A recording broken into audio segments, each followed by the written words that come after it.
আসসালামু আলাইকুম। হোমওয়ার্ক শিক্ষা চ্যানেলে আপনাদের সবাইকে স্বাগতম। আশা করি সবাই ভালো আছেন।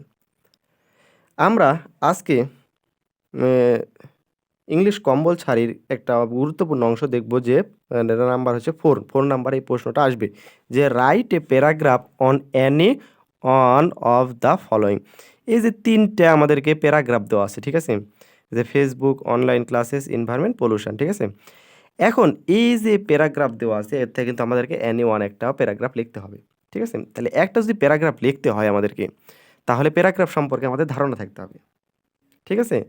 এখন আমরা যদি কয়েকটা মাল্টিপল প্যারাগ্রাফ রাইটিং সিস্টেম দেখি যে গুড সাইড, ব্যাড সাইড এবং রিড লেটার ডে অথবা আবার বিভিন্ন ভেক্টর ডে এসব সম্পর্কে যদি আমরা কয়েকটা প্যারাগ্রাফ মুখস্থ করি ২ টা বা ৩ টা বা ৪ টা মুখস্থ করি তাহলে কিন্তু আমাদেরকে আর কিন্তু কোথাও দৌড়াতে হবে না।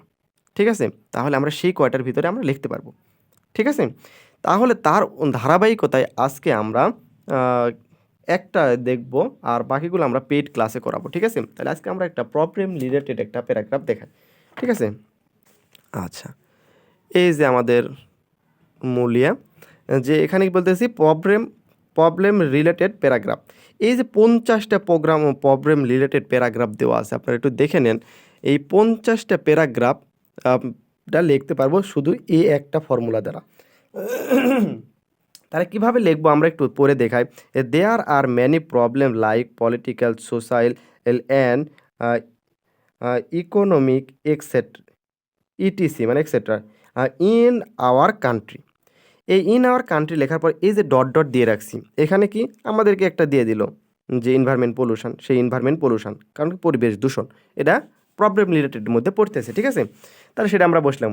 In is a major or problem like those তারপরে এটা যে বিষয় environment pollution has critical effect in our daily or social life. No doubt কোনো সন্দেহ নেই it is a courses in our life. Their unconsciousness is of the mass pupil and lack of moral lesson among them are mainly responsible for this problem. তারপরে এখানে আমরা যে এই প্রবলেমটা ছিল কি আমাদের আসতেছে হ্যাঁ, এনভায়রনমেন্ট পলিউশন। সেই এনভায়রনমেন্ট পলিউশন এখানে দেখে লিখলাম। ঠিক আছে? তারপরে sufferings people in our many ways. Day by day this problem is increasing rapidly. But this is not out of solution. Among the government is not able to solve it fully.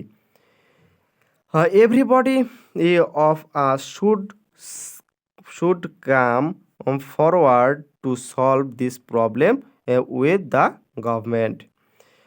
If যদি we cannot solve this problem, it will hinder our national development. It will paralyze our national life.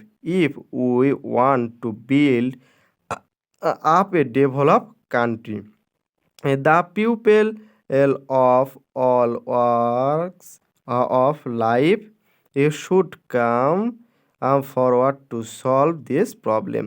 Otherwise, we will fail background as a nation. So, I concerned must join their hands to liberate the people from the course of environment pollution. যে বিষয়টা লিখবো সেই বিষয়টা আমরা এখানে লিখে দেবো।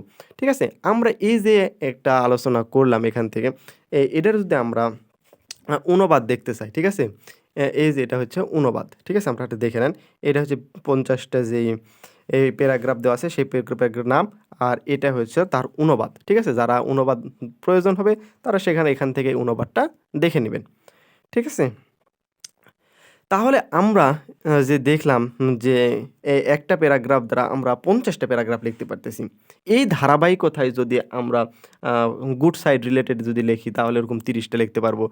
আবার কোনো দিবস উপলক্ষে যেটা রিড লেটার ডে নামে পরিচিত মানে বিজয় দিবস, স্বাধীনতা দিবস মানে কোনো দিবস উপলক্ষে যদি লিখি সেটা যদি একটা বিষয়ে আমরা আলোচনা করি তাহলে সেই বিষয়ে আমরা আরও কিছু সেখান থেকে জানতে পারবো। ঠিক আছে? আশা করি সবাই বুঝতে পারছেন আমাদের কথা এবং আমরা এই ক্লাসগুলো ধারাবাহিকভাবে আমাদের পেইড ব্যাচে উন্মুক্ত করেছি। আমাদের পেইড ব্যাচে যুক্ত হওয়ার জন্য আপনাদেরকে বিশেষভাবে অনুরোধ করা হলো যে আপনারা যদি পেইড ব্যাচে যুক্ত হন সেখান থেকে আমাদের এসব কোর্স নিয়ে উপকৃত হতে পারেন। খুবই কম মূল্যে আমরা সেই কোর্সগুলো দিয়ে যাচ্ছি। তাই দেরি না করে আমাদের ডেসক্রিপশন চেক করে হোয়াটসঅ্যাপ, ইমো নাম্বার দেওয়া আছে এবং ওয়েবসাইট লিঙ্ক মেনশন করা হয়েছে। আপনারা চাইলে ওয়েবসাইট থেকেও নিতে পারেন অথবা আমাদের সাথে যোগাযোগ করে সেখান থেকে কোর্স নিতে পারেন। সবাই ভালো থাকেন, সুস্থ থাকেন। আসসালামু আলাইকুম ওয়া রাহমাতুল্লাহি ওয়া বারাকাতুহু।